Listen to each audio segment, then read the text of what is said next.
Lo que vamos a ver ahora son ejercicios de oferta, demanda y cuál es la incidencia del impuesto sobre las curvas de oferta y demanda. Vamos a ver dos ejercicios. El ejercicio 1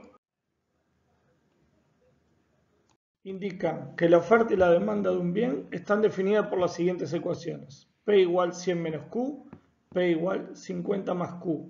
O lo que es lo mismo, si pongo las ecuaciones en función de Q, Q igual 100 menos P, o Q igual P menos 50. En estos ejercicios lo voy a ver de las dos maneras, visto del lado de P y visto del lado de Q, porque para algunos es más fácil verlo de esta manera.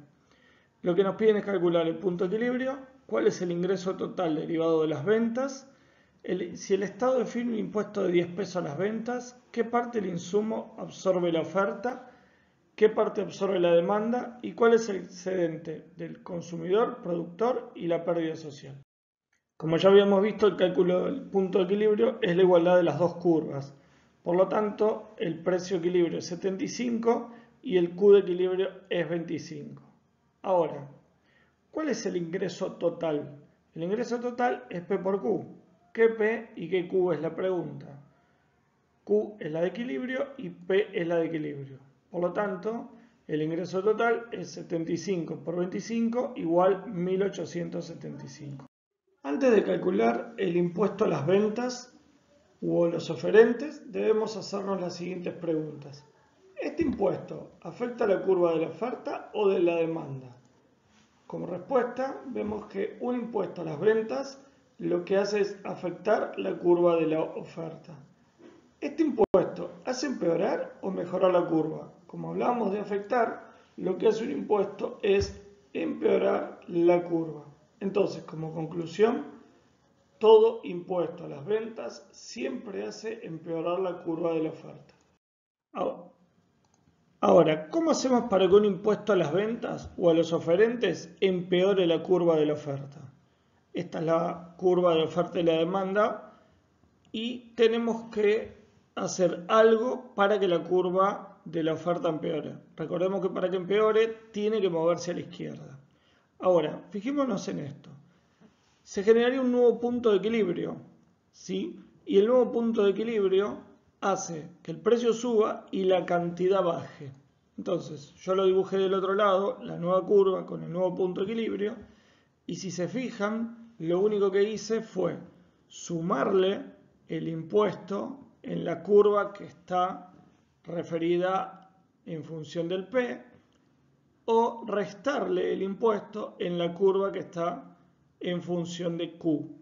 Lo expreso de las dos maneras porque para algunos es más fácil verlo en función de P u otro en función de Q. No es que hay que hacerlo de las dos formas, es una sola. Pero hay ejercicios que están en función de P y hay ejercicios que están en función de Q. Por eso se los dejo de esa manera. Ahora, pasándolo un poco en limpio, vemos que tenemos un nuevo punto de equilibrio. 80 es el resultado de igualar la oferta prima con la demanda original. Y 20 es el resultado de igualar la oferta prima con la demanda. Y se genera un punto nuevo, que es 70 pesos, que es el resultado de reemplazar Q igual 20 en la curva de la oferta original. Ahora, para contestar un poco el punto que nos decía qué parte del impuesto absorben los compradores y qué parte del impuesto absorben los vendedores, tenemos que pensarlo de esta manera. El comprador absorbe 5 pesos. ¿Por qué? Porque antes del impuesto el producto lo pagaba a 75 pesos y ahora debe pagarlo a 80. Entonces, 80 menos 75 igual 5. Ahora, desde el otro punto de vista, el vendedor también va a absorber 5 pesos. Es decir, antes del impuesto cobraba 75 pesos y ahora debe cobrar 80. Pero de esos 80 pesos, 10 se lleva el Estado en concepto de impuesto como ente recaudador. Entonces, 75 que cobraba antes y se llevaba, menos los 70 que efectivamente se lleva ahora, son 5 pesos. Ahora, tengamos en cuenta que en este caso, ambos, compradores y vendedores, absorben el 50%, pero eso es casualidad. Tiene que ver con los datos que yo expresé en el ejercicio, que son todos múltiplos de 5. pero repito, es casualidad. Ahora vamos a ver los excedentes del consumidor en forma gráfica. Si nos fijamos, este es el excedente del consumidor clásico cuando no tenemos ningún impuesto. El nuevo excedente del consumidor, cuando se aplica un impuesto, se ve disminuido. ¿En qué se ve disminuido? En la franja azul. ¿Por qué? Porque por efecto del impuesto, el nuevo precio es 80 pesos. Por eso es que se ve disminuido la parte azul. Ahora, de la misma manera, vamos a ver el excedente del productor. El excedente del productor sin impuestos es la parte rosa. Ahora, cuando le aplicamos un impuesto, el excedente del productor se ve disminuido, al igual que el caso anterior, en la parte azul. Gráficamente, el impuesto y la pérdida social se grafican de esta manera. Vamos a calcular los excedentes. El excedente del consumidor es el triángulo que está en amarillo, que es 20 menos 0 de base por 100 menos 80 de altura sobre 2. El excedente del productor es 20 menos 0 de base por 70 menos 50 de altura sobre 2. El impuesto es el rectángulo que está en verde, base 20 menos 0 por altura 80 menos 70. Y la pérdida social es el triángulo rojo de 80 menos 70 de altura por 20 menos 25 de base sobre 2. Vamos a ver otro ejercicio que dice que la oferta y la demanda de un bien están definidas por las siguientes ecuaciones. P igual 100 menos Q, P igual 50 más Q. A lo mismo que el ejercicio anterior, lo planteamos desde el punto de vista de Q. Q igual 100 menos P, Q igual P menos 50. ¿Qué tenemos que calcular? Lo mismo, el punto de equilibrio. Y en este caso el Estado define un impuesto de 16 pesos a las compras. ¿Qué parte del impuesto absorbe la demanda y qué parte absorbe la oferta? Y al igual que en el ejercicio anterior, calcular los excedentes. El punto de equilibrio se calcula igualando la oferta con la demanda y da que el precio de equilibrio es 75 y la cantidad de equilibrio es 25. Si hacemos el ingreso, que es P por Q, es precio de equilibrio por Q de equilibrio igual 1875. Antes de calcular un impuesto a las compras o a los demandantes, debemos hacernos las siguientes preguntas.